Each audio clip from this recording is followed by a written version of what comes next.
So there is a great mystery in West March, and I think I might be able to shed some light on it. And that is which pants are the best for Demon Hunter, and specifically for this build, which Game Zone released quite a while ago, and then Auroth more recently released a version of. So let's look at the essences real quick for Auroth's version, and then the sets are 4 Seeds of Sown Gold and 4 Vithus.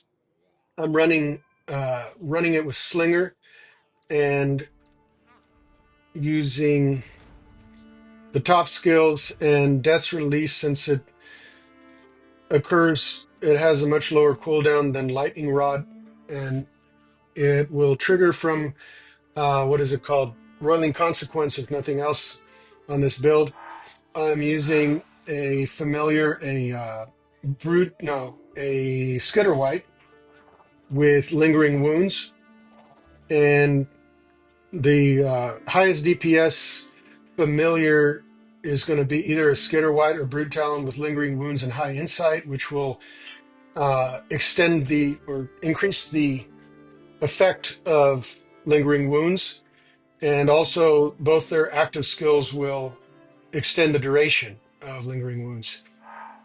But unfortunately, uh, there's been a bug for a long time that your pet does not attack with you. So, um, see that pet is not attacking, is he's not helping me, and the solution used to be to log out and log back in, and now last I heard, Orath said that the solution is now to duel somebody, which is really ridiculous. So I'm not going to bother with that for these tests. And keep in mind, my DPS numbers would be a lot higher if my familiar were taking part in the fight. So the next thing that I'd like to discuss is the Warband rune buff I'm using. I'm using attacker damage done increased by 3.5%, and I don't have very good remnants here. I just have these two: increase all damage dealt by 6% and increases critical hit damage by 10%, while your critical hit chance is greater than 70%. So that leads me to talk about the relevant attributes here, including my crit chance. So first of all, my damage is 37k. That's one of the least important damage attributes to focus on, ironically. Uh, so let's go to more attributes to see some more important ones for DPS. Secondaries can be impactful, especially armor penetration up to a point, but um, up until you get like at least 50% critical hit damage based on your current level and current activity and difficulty. If you tap or click on it, it will tell you all that. Unfortunately, the training dummies, VK says they are set to normal difficulty as far as the expected secondaries, and I would request that the developers change this to give the dummy the expected secondaries of your current difficulty. That would make them a lot more meaningful. So anyway, yeah, you don't need much to come close to maxing out on the training dummy. Now, some other relevant stats. My critical hit chance base is 35%. Certainly stack that. And um, max, it's 97% when both Mother's Lament and Roiling Consequence trigger. So that's pretty close, max to 100%. Orath has a video that'll let you calculate when you can replace Mother's Lament with something else to maximize your DPS. But for most players, you're going to want both Roiling Consequence and Mother's Lament for max DPS. And your critical hit damage is also an important stat in general. And but there's a cap of 100%. So when you combine the effective armor penetration with the critical hit damage, and you're exceeding 100%, it won't do anything for you. So more critical hit damage won't do anything at that point. I'm still below that cap. Attack speed here is also quite impactful for this build. Cooldown reduction is great for builds in general. Um, and same with beneficial effect duration. And in this build, even stacking those, you'll still not have 100% uptime on Vengeance. Those are useful more for sustained DPS than for burst. The cooldown reduction and beneficial effects duration. Okay, so let's talk about my curse properties. I'm actually using ones that are specialized for PvP because as a demon hunter, I need all the help I can get in the current meta in PvP. But I would say the ideal for PvE would probably be 6 lashed and 2 atrophied. And now let's look at my Reforges, which are not ideal either for this build. And I am still actually working on Auroth's old um, Wildfire set. And a set that's more ideal for this build would be focus on Vengeance, attack speed, uh, damage done to demons, damage to enemies suffering from loss of control, duration of beneficial effects increase, and critical hit damage. Now let's look at my legendary gems. I am using Void Spark largely for the attack speed, which is great for this build. Bottled Hope for the damage increase. Gloom Cask is great for any primary attack-based build, including Painsour Strafe builds. I mentioned Mother's Lament and Roiling Consequence, top DPS gems in general. I'm actually using Iron Bane. I think this is a possibly underrated gem, and I'd like Auroth's thoughts on this actually. It says your channeling skills have a 10% chance to dissolve enemy armor for 6 seconds, increasing the damage they take by 15%. Cannot occur against the same target more often than once every 20 seconds. The dissolve effect also reduces the movement speed of enemies by 16%. So, two things. Auroth uses, let's see, the Abiding Curse instead, which reduces enemies' uh, attack and movement speeds, and cursed enemies also take increased damage from your attacks and from your attacks. So the pros and cons, the Abiding Curse, the way it's worded, would lead me to believe that it would stack with a standard armor break like Lingering Wounds, whereas Iron Bane, the wording on that would lead me to believe it is a standard armor break and it would not stack with Lingering Wounds. Both have a uh, loss of control, not a total loss of control, but a loss of control that would trigger that affix of increased damage to enemies suffering from loss of control. So the more that you have, the better it is to use some gem or something in your build that triggers that. And lastly, I'm using, of course, Bloodsoaked Jade for the increased damage. And funny thing is that I just now started to get copies of Fervent Fang because I started out like a noob thinking that I was going to perform best with if I went for all 5-star gems.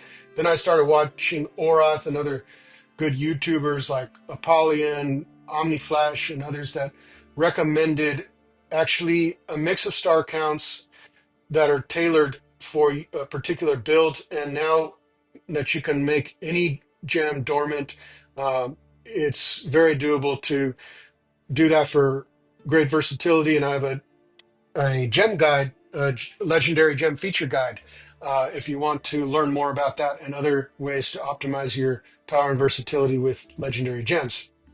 And I will also be linking both Game Zones and Auroth's version of this build in the description.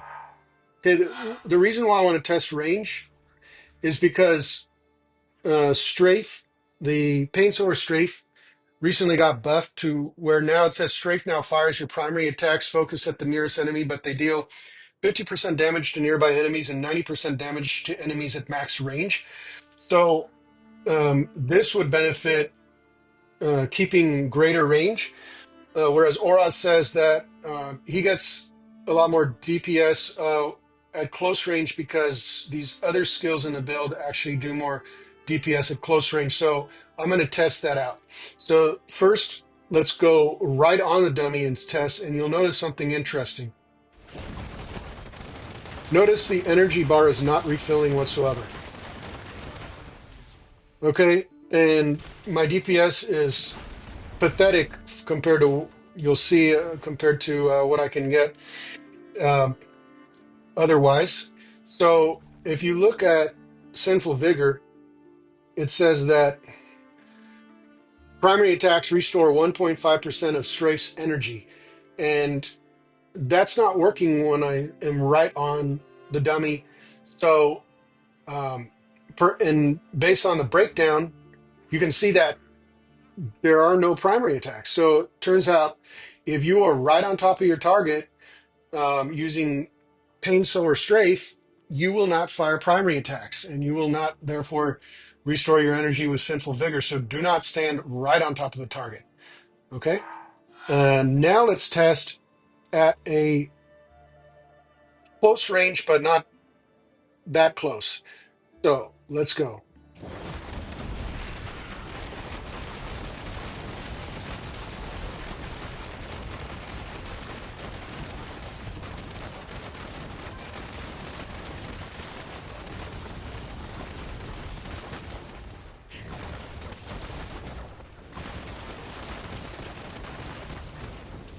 And you can see now I did a lot more DPS in almost 20 seconds.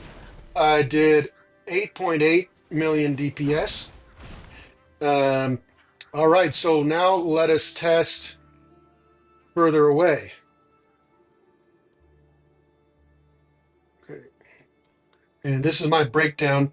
And one thing to note is um, if you're trying to determine the effectiveness of legendary gems, don't pay attention to this section, legendary gems, because that only tracks uh, separate damage sources, like the blades from Gloom Blades, for example, the ones that say it will trigger Gloom Blades that deal 50% base damage plus 275. It does not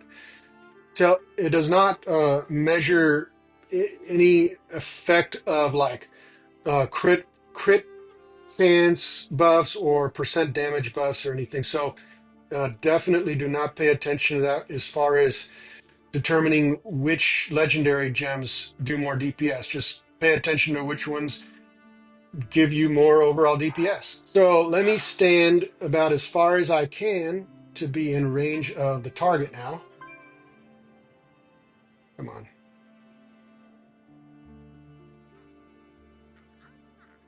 All right. Now let's go from here.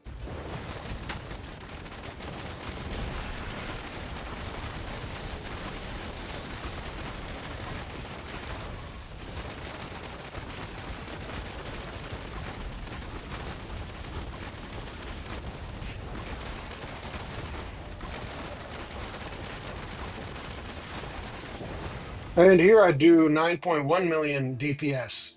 So it's slightly more. And yeah, so it seems like at least if you're at this range, not this isn't too far away, but it seems like this is about a good range to do max DPS with this build. Yeah, I was actually using Coff's Unrelenting Fury, but let's go through the pants in terms of in order of okay, the original build, Game Zone tested, or Game Zone says he gets the best results, and he recently tested with Quarry Chaser. So what I'm going to do is stand right here for all these tests. So I would recommend backing into this wall and then going left so that you can get a reliable distance, since distance does affect the DPS with not just those things, but there's certain, I believe, certain warband um, remnants, and also if you're using any of these skills on the right side of Slinger, if you're using the Bloody Reach gem, different things that can be affected by range. So we want to get consistent results, and let's go. Right, so I think I know why the mystery of why Game Zone got the highest DPS with these pants. And I think it's because for some reason his energy regeneration was the highest with these pants. So you see here I only get 7.98. So we got 7.98 million DPS. And I want to draw particular attention to a couple things. The primary attack total damage is 35.2 million, and the chakram damage is 17.7 million. Okay, and so why are these pants so lackluster? Well, it says that spinning chakram also increases your primary attack speed by 30% for 4.8 seconds, and the awakening also decreases the cooldown of spinning chakram. Well, this is as I would expect that according to Auroth and others, primary attack speed does not affect the pain sore strafe. Let's go next to the one that Auroth uses in his build, which are, let's see, there are other spinning chakram pants. There are Slayer's Breeches. And it says that enemies hit by spinning chakram will suffer 4% additional damage if hit again by spinning chakram within a short time, stacking up to 5 times. And then both the awaken and mastery bonuses are spinning chakram cooldown decrease. So one question I have here is whether this additional damage affects only chakram or if it affects all damage. If it affects all damage, it should be a good buff. But if it affects only chakram damage, I would expect it to be relatively lackluster. So let's test.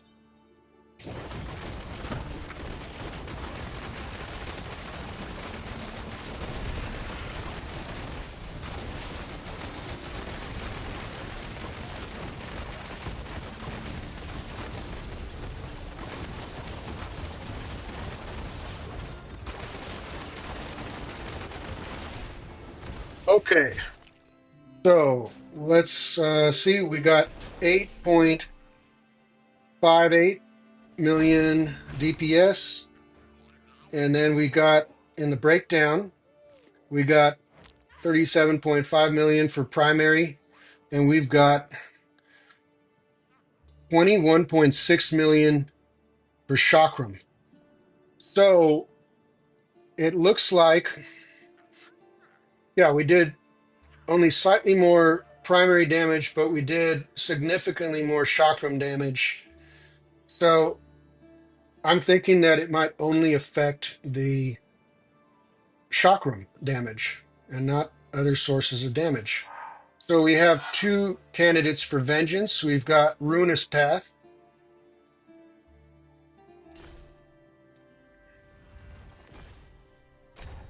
Ruinous Path says that it increases all damage you deal by 11.4% during vengeance, and the awaken bonus is a cooldown reduction. All right. So let us test with this. Stand in the same spot. And let us go.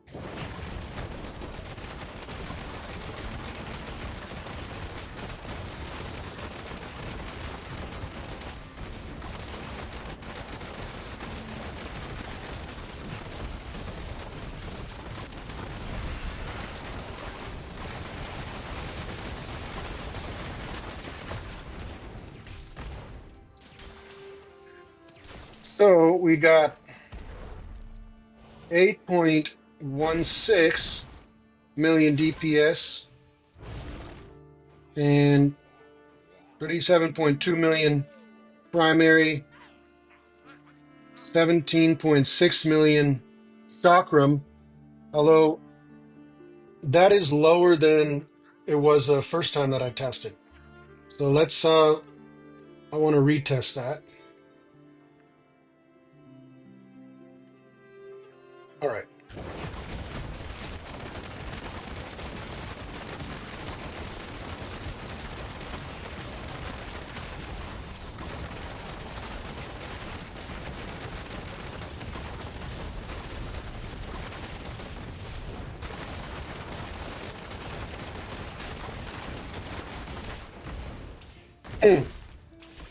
It's even lower this time. Not sure if I was maybe not pressing my skills so well or what. And now let's try Coff's Unrelenting Fury, which says that during Vengeance, every two primary attacks will cause you to launch one additional rockets that deal damage to a nearby target, and damage is increased by 90% by mastery. Now, it's important to note that it only increases. That damage increase only applies to the number that you see there, in my case, 9,234. It does not apply to the total vengeance damage. And then the awaken bonus is vengeance cooldown decreased.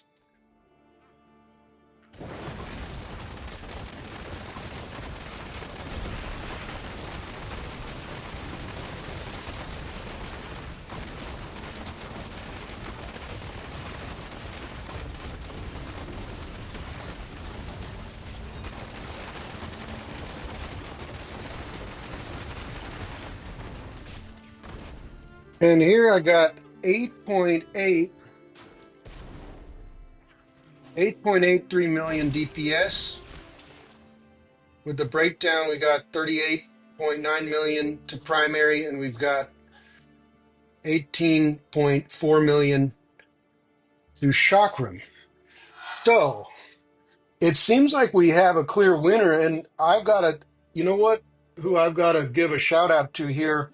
We've got a demon hunter on our server cluster called Vala, who actually informed me that he got the most DPS from Coff's Unrelenting Fury based on his testing, and that was a long time ago. And that was, I'm pretty sure, before the Pain Sower Strafe got introduced. So I got to give him a shout out for actually making me think those pants are definitely worth trying out, and they were. I hope you enjoyed this and found it informative and helpful.